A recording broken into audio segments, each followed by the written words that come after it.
Hello friends, welcome back to the Python programming session. In the earlier session, we had looked into the overview of control structures, and in this session, let's look into some of the code examples of the control structures.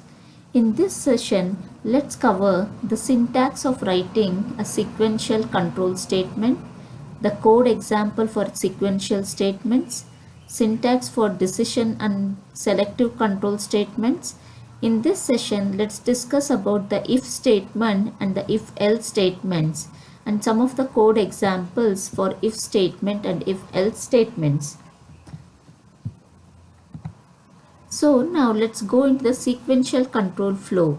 In the sequential control flow, the first statement gets executed and then the control passes to the second statement and the third statement till it reaches the end of the statements. A code example for this is, initially we are assigning 10 to x.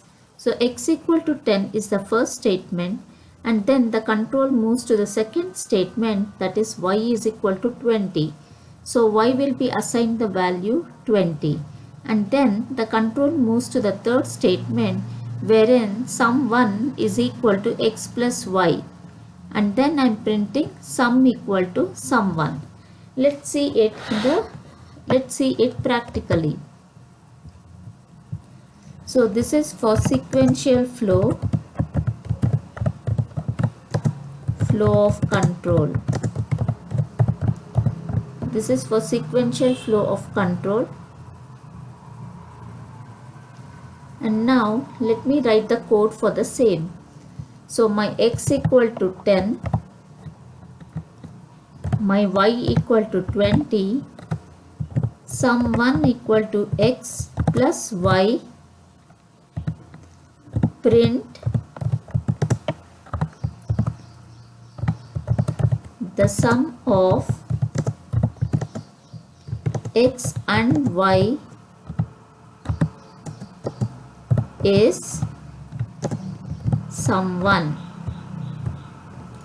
So here initially I am assigning the value 10 to x and the control moves to the second statement, that is y equal to 20, and then the control passes to the third statement wherein sum 1 is equal to x plus y, and finally it prints the sum of x and y is sum 1. Now if I run the code, I get the output, the sum of x and y is 30. So it has performed the addition of x and y and the result has been printed. This is nothing but a sequential flow of control where control flows sequentially. So this is the code example for sequential control flow. Let's look into one more program. Suppose I say print hello, then I say print Python, then I say print hello world. So here the print statements are being written sequentially. So now when I run the code, the output of this program would be hello Python and then hello world. So it has executed the statement sequentially. So this is how the sequential flow of control works in Python. Now let's look into the decision control structure. In decision control, it checks for some condition, and based on the condition, some statements get executed. If the condition is true, the true statements get executed. If the condition is false, the false statements get executed. So this is basically how decision control works in Python. The syntax of if. The first one is the if statement. In the if statement, we have if and a condition. If the and then a colon. Once we give colon, the next statement gets indented. That is, a fourth space would be given, and in the fifth position the cursor would be pointing, and we can write our statements.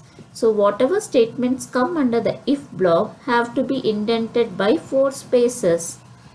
and once the if block ends, then the sequential flow of statements works. So with the, we have to give the backspace so that the indentation gets removed.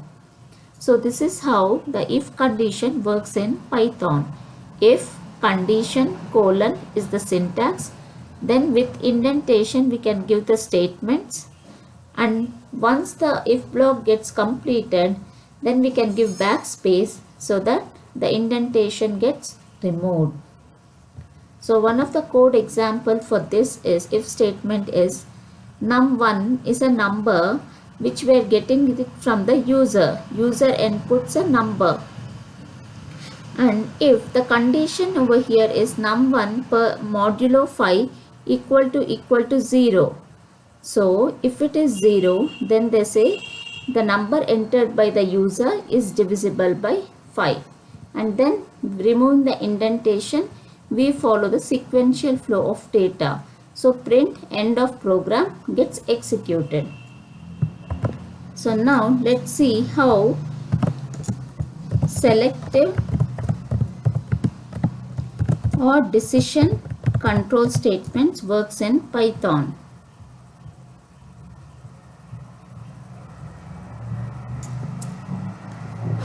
So here let me say num1 is my number equal to int input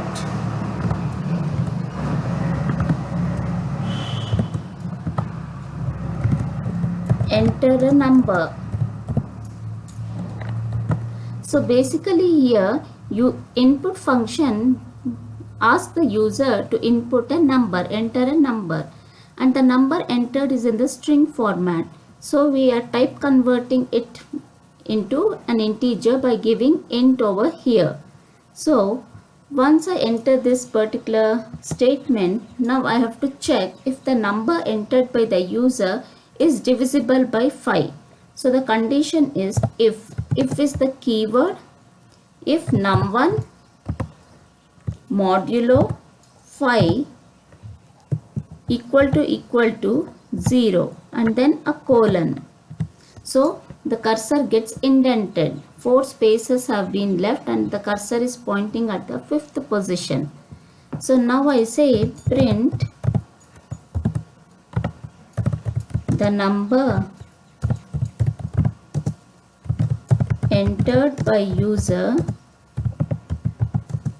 is divisible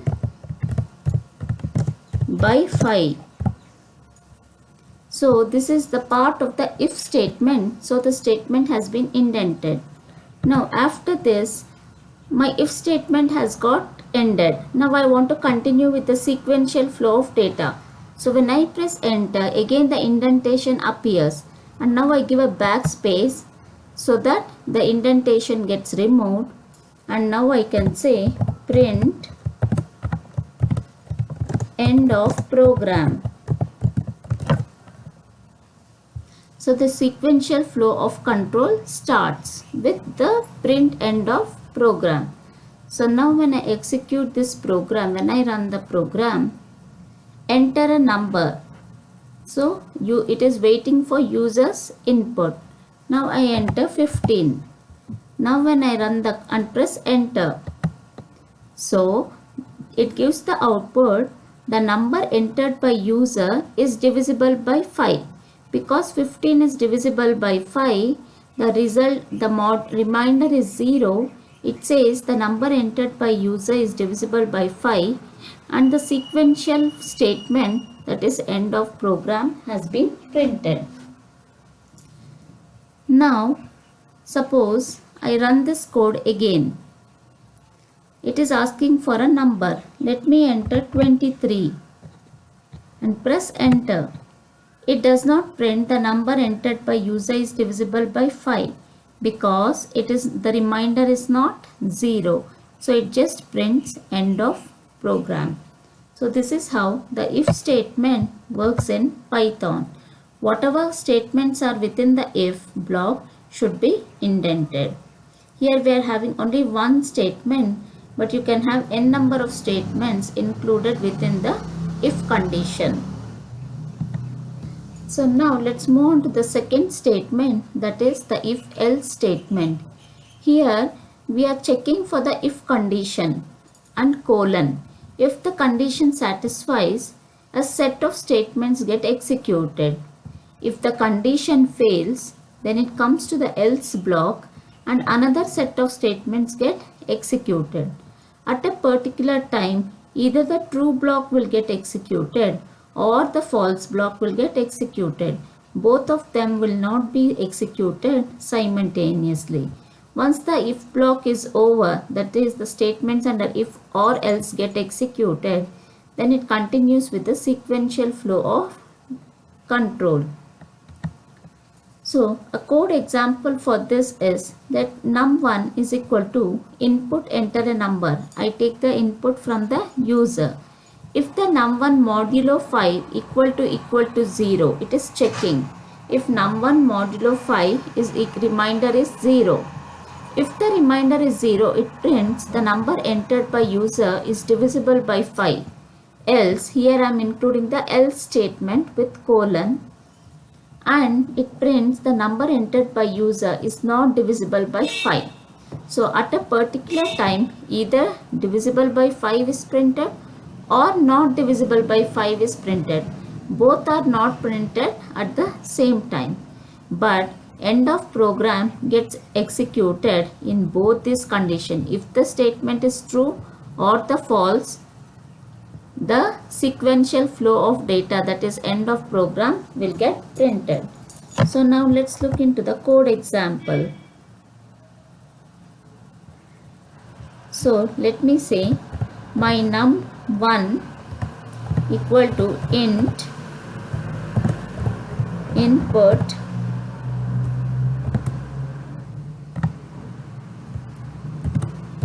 enter a number.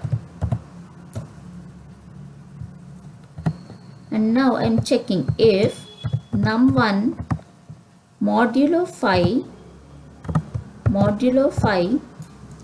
equal to 0 and then colon.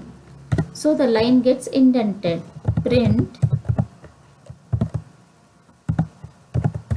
divisible by 5. Now I don't want the indentation, I want to print the else statement. So I can give the backspace. So the indentation has been removed. Now I specify else and colon. Once I give colon, again the statement gets indented and the else block statements have to be written. Print not divisible by 5. So at a particular state, if the if condition is satisfied, divisible by 5 gets printed. If it is not satisfied, not divisible by 5 gets printed. And now I am including a statement outside the if else block, that is print end of program. So this statement is outside the if else block, so we have to remove the indentation.